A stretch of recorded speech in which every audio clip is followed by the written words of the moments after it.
One of our very first patients was a young man who was 20 years old at the time, and he was hit by a car, had a severe brain injury, and also other broken bones and other injuries as well.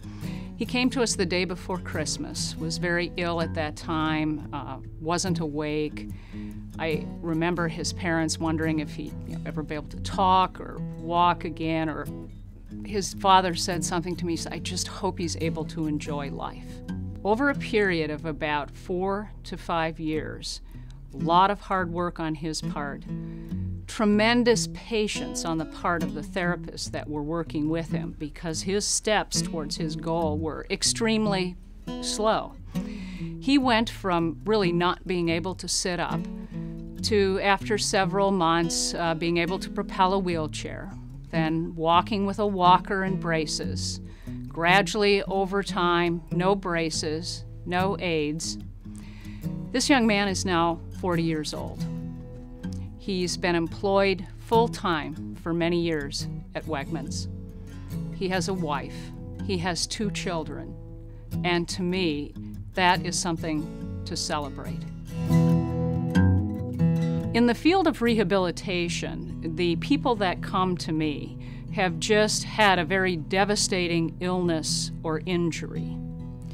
And to be able to provide high-quality care, ultimate service to them and their family, I can't do it with that model. It requires a higher degree of collaboration. It requires for the physician to be able to work as a true team member with other professionals, professionals such as physical therapists, occupational therapists, speech therapists, psychologists, nurses, all of whom bring a skill set to the table. So when we work together and we meet as a team to discuss the patient and the family and what level do we think we can get that patient to? Are we going to be able to get them home? Are they going to be able to walk? Are they going to be able to go back to work?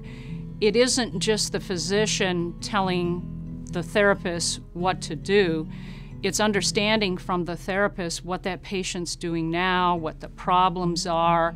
It's a lot of give and take, asking questions, and creating a whole continuum of care. To be an effective leader and to develop an effective program, you really have to be able to recruit and retain people who are highly skilled professionals, and they're not going to stay with you unless you can develop their skills and bring them along. And I think the concept of being comfortable with yourself, if you're not, you won't have the self-confidence to be able to do those things. If you're comfortable with yourself, then you can lead by example. The best way to develop other leaders, to develop people in their careers, to develop them professionally and as people, I think, is to be able to demonstrate to them every day the behaviors that you want them to demonstrate, to show them the degree of proficiency and skill that they need to have in the workplace.